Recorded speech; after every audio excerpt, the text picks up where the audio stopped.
Welcome to Hollywood Valley. My name is Alvaro Cruz, and today I'm joined by Victor Rivas. Victor is a seasoned VFX supervisor with over 21 years of experience in film production and post-production. He's also the founder and CEO of Lacus Post, a high-end post-production and visual effects studio, and Lacus Entertainment Studios, which focuses on feature films and animated projects. His companies operate across Georgia, New York, and Florida.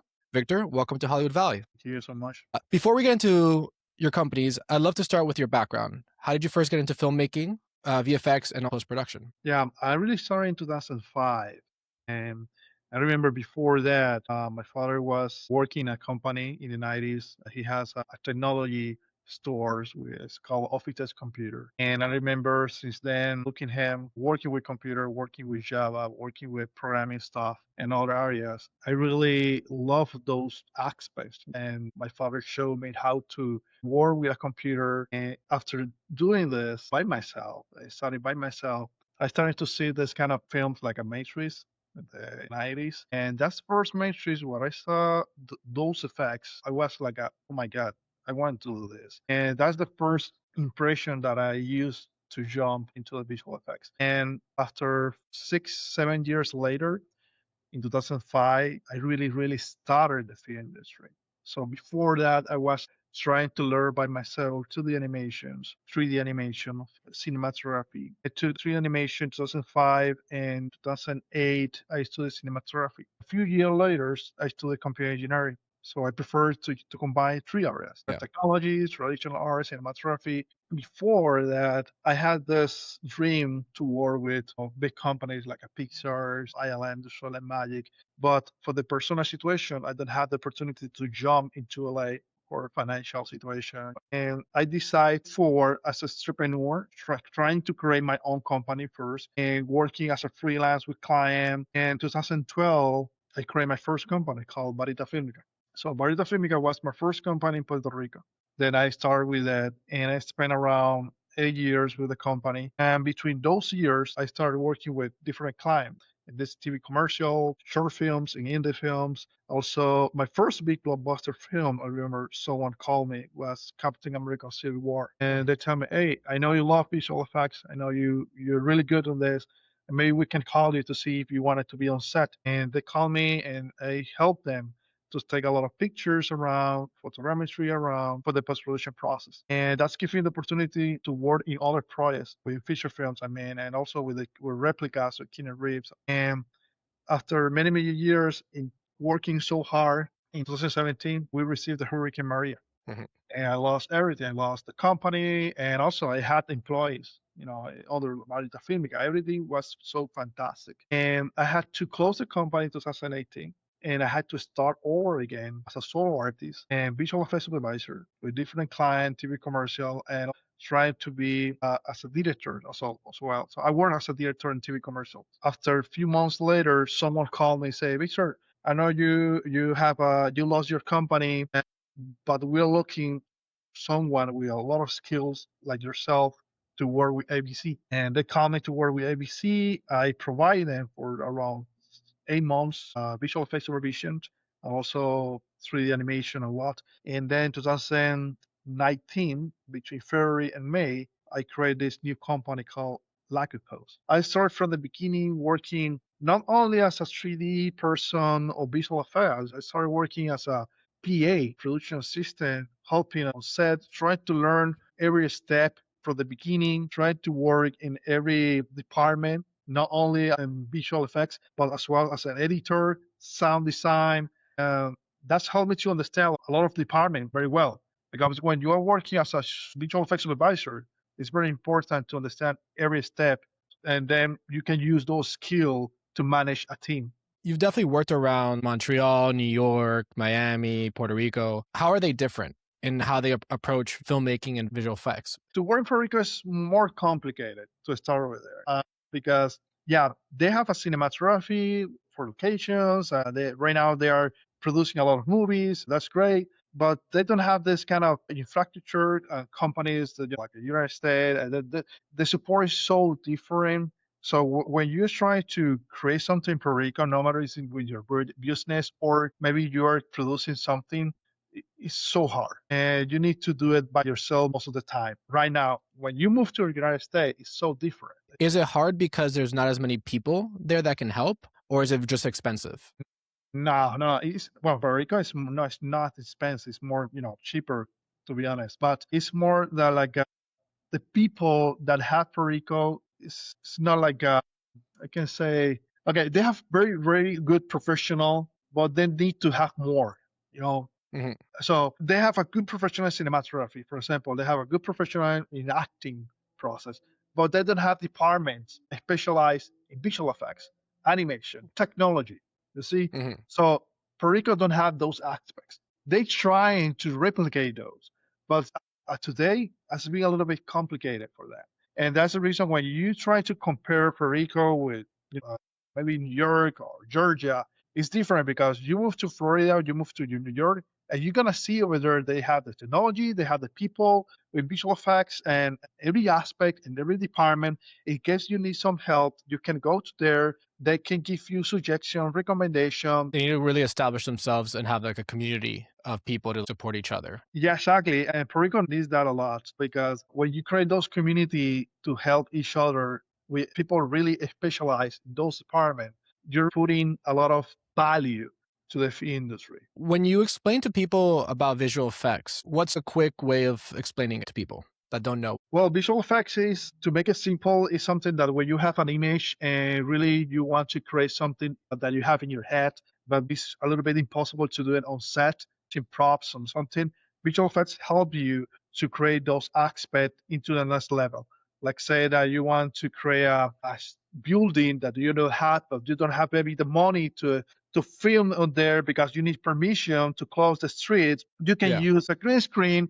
You can take some pictures of the building. You can take some reference, and then post production, you can make the compositing and try to create those Because I always hear on set, we can fix that in post. Like, don't worry about that. We got that in post. When it comes to films that you can tell they pushed everything to post, is that poor pre production? I think that's just lack of organization, to be honest. Lack of organization because when you're working on visual effects and before filming, you need to do everything before that. For example, let's say that you need a lot of post production visual effects and you want to explode a car, explosion, smoke, and people running. It's very important to bring in a visual effects supervisor client side, and Mhm. that person can help you to with the bidding process and to understand how everything should work during the process. And that person can tell you, oh, we can make explosion effects, we can make this, but before me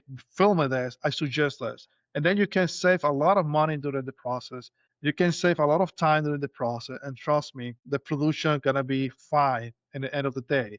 And not, I don't think about we have post production, send everything post production, and maybe they gonna take care of that. No, that's a really huge mistake. So that's the reason every production needs to have a visual effects supervisor client side before moving to a production process. Do you always work with clients that are still in the pre production Yeah, phase? most of the time I try. Well, not every client is equal, Yeah. to be honest, because sometimes they have a solution and they call, at the end of the day, oh, we have to fix this, how we can do it. And to be honest, yeah, we can do it Lacus. The situation is they spend more money instead calling someone, They spend more money. make a good organization. You also, as I mentioned before, you create the bidding process. You tell me, okay, this is the script, this is the breakdown. You have every shot divided for each area. And for example, me as a visual effects supervisor, I can tell you, okay, this is gonna take much, this gonna take this, or maybe we need some extra visual effects in this shot, or maybe we can do this instead of using some props, instead using visual effects completely. So that's the reason having someone in pre-production is so helpful. Looking at the world of VFX, it was really started by George Lucas and ILM with Star Wars and then grew from that. And visual effects had its peak when it came with Jurassic Park, where it started swallowing the special effects world. And now we're at a different era where everyone's talking about AI right now. How is AI changing the visual effects industry? Everyone is really scared about the visual effects. And to be honest, don't be scared. about the AI. The AI right now is trying to replace the artist, but to be honest, if you're using the AI correctly, you can use it as a tool. When you try to work with AI, the AI has a lot of problems right now. For example, every time that you want to render AI is 1080p. Let's Mhm. start with that. Right now, we're working in the film industry with more than 4K, 6K, 12K, with texturing of 1632K. And AI do not support that. Right now, if we're gonna use AI, I think the AI can be helpful maybe to speed a few things. Let's say that you need to rotoscoping something and Mhm. something's moving. You can use the AI because trust me, the rotoscoping is something that you need to do it again, again, again. And you have hundreds and hundreds of thousands of frames. AI is going to be so helpful in those processes. But to replace a shot, to replace someone's on set, right now AI has a lot of problem with that. And also, I want to tell you something. AI is not relatively new in the film Yeah. industry. We have been using machine learning for many, many years ago, but no one's know that. So inside of the visual effects, we use machine learning that combine the AI process to create sometimes the visual effects animation better. And we create tools to put something with better quality. Mhm. But everyone is afraid about the AI. But trust me, the AI is not like I know the AI is here to stay. To be honest, because every day we have something new with the AI. Yeah. But don't be afraid with that. If you're a cinematographer right now, if you want to create your movie, go do it. No one asking you to use AI. If you are so free to use AI or not. Let's say that I want to create my own movie. I can decide if I want to use AI or not. No one asking me, hey, Victor, you need to use AI because we are using AI in the film industry. No, it's my movie. you know, Do you find that using AI is cheaper or more expensive? it's wow, man. Right now, it's more expensive if you're gonna fix a lot of things in post. For example, there's a lot of film process that are using AI, and they're in Amazon and other film that I work before that use AI. And when you use AI, you need to fix a lot of things like a pixel, a black process and white process. You need to fix that as well. So there's a lot of component that is a huge problem with it. It's a huge problem with the AI. So if you're gonna use AI, think about this. Do I need to use AI to create this shot, or I prefer to use a real person, move to the post-production, make a few visual effects, and that's it. It's gonna be more cheaper than use to try to fix, everything. Yeah. Because remember, you're thinking about this. Okay, AI could be good in a television because everything's so compressed. Something like, where you're moving for a theatrical movie, IMAX, something like that, you just see everything, every pixel.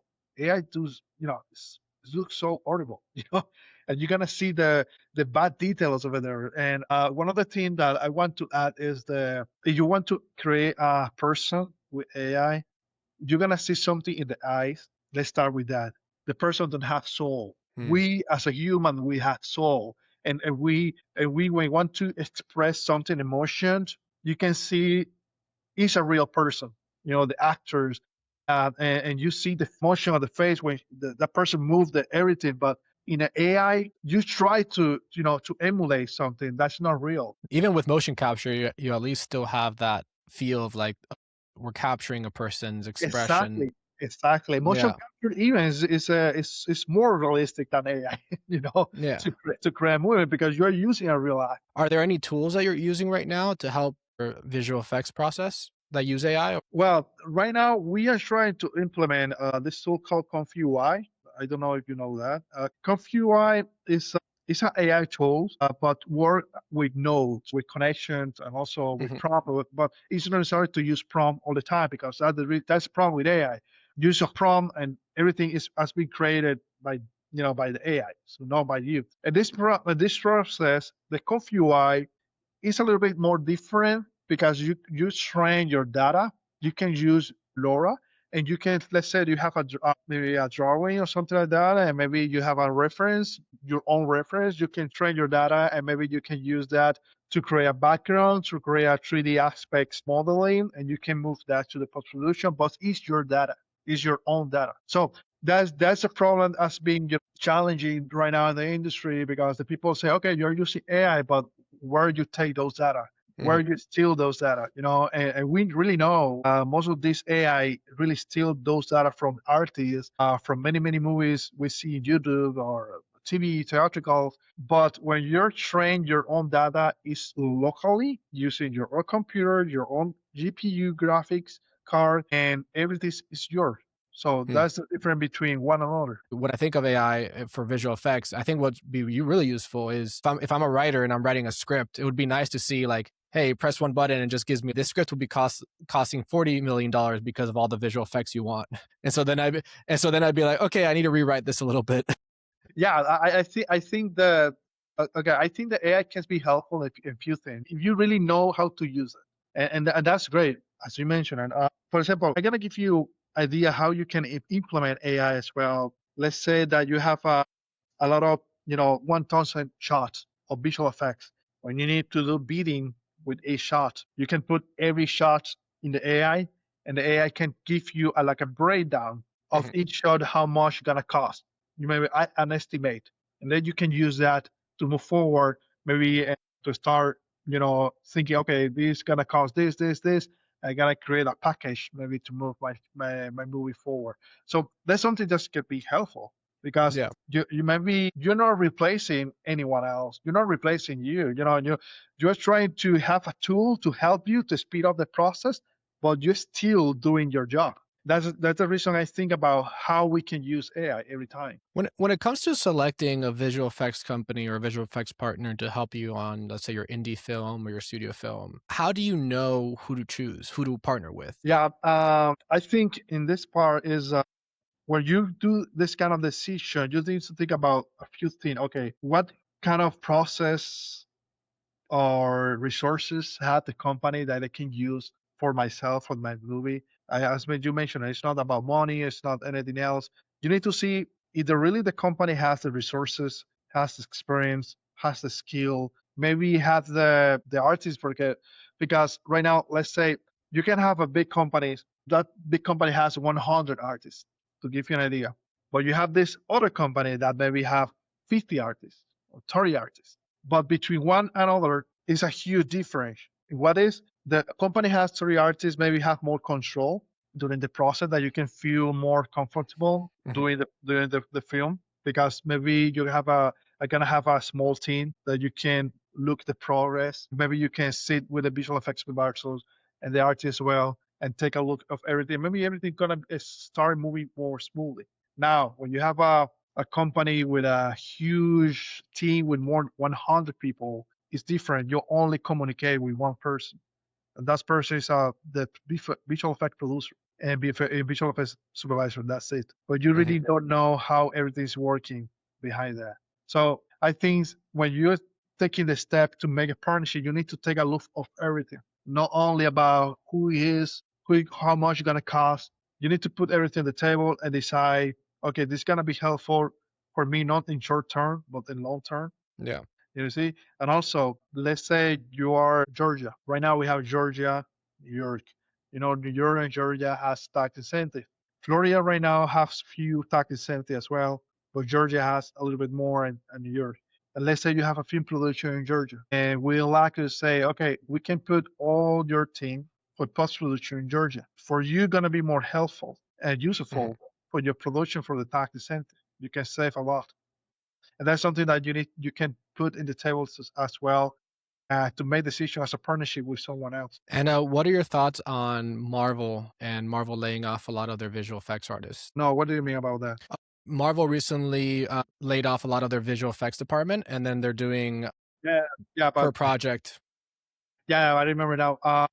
I think that's a huge problematic about the big company that like Marvel, Disney. The situation is that I don't want to speak by them because I'm not really there working with internally. Yeah. But this my my point of view is that when you have a big company, a big company with billions and billions of money, you have investor behind you. They give you money, to move forward. the company. They give you money to maybe to make IP and so on and more. And when the investors see, okay, we are done, earning more than this kind of millions in my pocket, you need to make a decision to make, to so they can be happy. Yeah. So those decision is to cut people from every department. And that's so bad because the artists, take this consequence about, losing a job and losing, a house or something like that. But that's always happened in big companies like a Marlboro, Yeah. Disney. The smaller one is not it's not a risk. It's so different. It's not. That's the reason we in Lacus we have a lot of control over it Yeah. because we're not Marvel, but we prefer to be a company that can provide those services or can make an own IP, but with a controller, process with less people and maybe I don't know, so maybe with not this kind of big infrastructure, they have the big buildings. So Lacus right now is working in Florida, but we can connect everyone remotely, and Yeah. we can and the client can save a lot of money using remotely process instead of using a big building. Do you still think that working in visual effects is profitable? If there's a visual effects artist starting out that's getting out of school, would you recommend him to jump into this industry, or are you feeling that the industry is shifting and we have to pivot as well? Yeah, thank you for asking me that. I know a lot of people asking me that in LinkedIn as well, private, the junior people. Yeah. And I want to make a huge suggestion based on my own experience working for 21 years or more. At this moment, one of the first thing I recommend to everyone else, and in this case, the junior artist, student, is try to learn every aspect. I know everyone says try to focus in one thing, try to do animation only. Yeah, that's great. Do it, but at the same time try to learn every department and try to create your own stuff. Let's start with that. We can see a lot of people from YouTube creating content. They do a lot of things. Maybe many years later they start building a company or IP.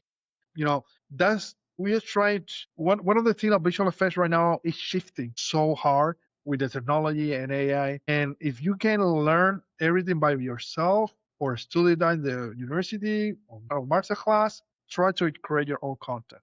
Also, that's gonna give you the understanding and how to handle a business, how to handle artists, how really works the industry, and you can make a lot of mistakes by yourself. You can learn from that, and that's something I always tell to the students and to the junior artists to do because I know a lot of people trying to make a jump to visual effect, and at this moment it's not so easy than before. Yeah. It's not easy. It's not easy. Right now, a lot of people out there is without jobs, trying to find a job, trying to find opportunity. It's so hard. And not only junior artists, as well senior people without jobs. And you need to shift your head and say, okay, we don't have a job right now. What I can do? Okay, let's try to do it by myself. Call people from, for other places, maybe your neighborhood. Try to create your own team. Try to create your own IP and sell that to maybe to YouTube channel, to Amazon, Netflix, HBO, you name it.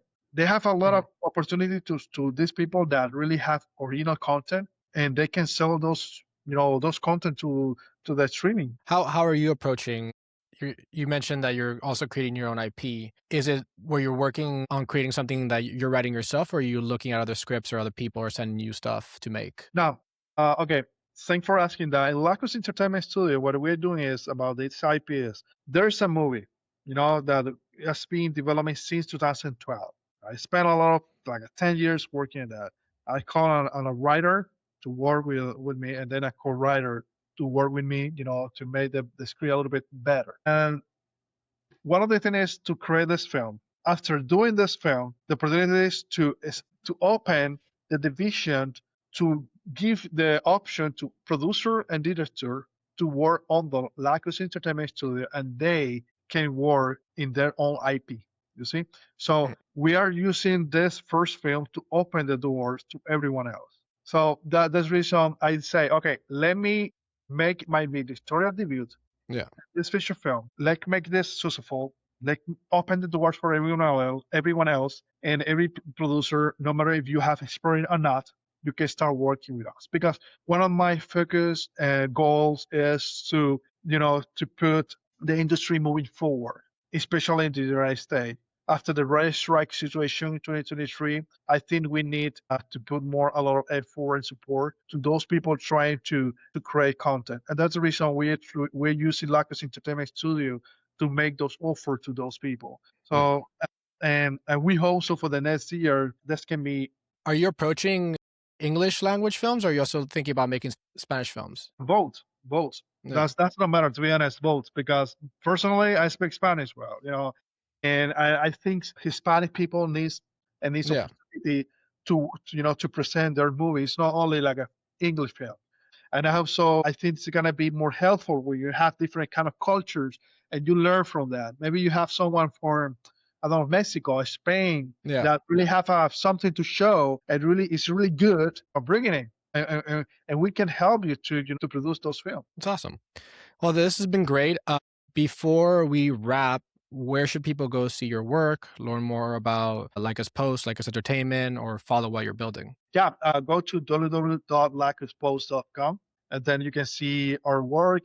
So if you're looking for jobs, in this case in Georgia and in Europe, you can apply for jobs. So we have something for the artists, no matter if it's a artist in the DMP department or compositing, animator, you name it. Also follow us in LinkedIn as well, in Lacus Entertainment Studios, and then Lacus Post as well. Every week or every 2 weeks, we're trying to promote something. We're trying to show something what we're doing, and yeah, we're very active all the time in the social media as well, in Instagram and Facebook. Amazing. Well, thank you for coming on this episode. Thank you. I really appreciate it. That's it for this episode of Hollywood Valley. If you enjoyed this conversation, follow the show wherever you get your podcasts and share it with someone who'd want to hear it. I'm Alvaro Cruz. We'll see you next week.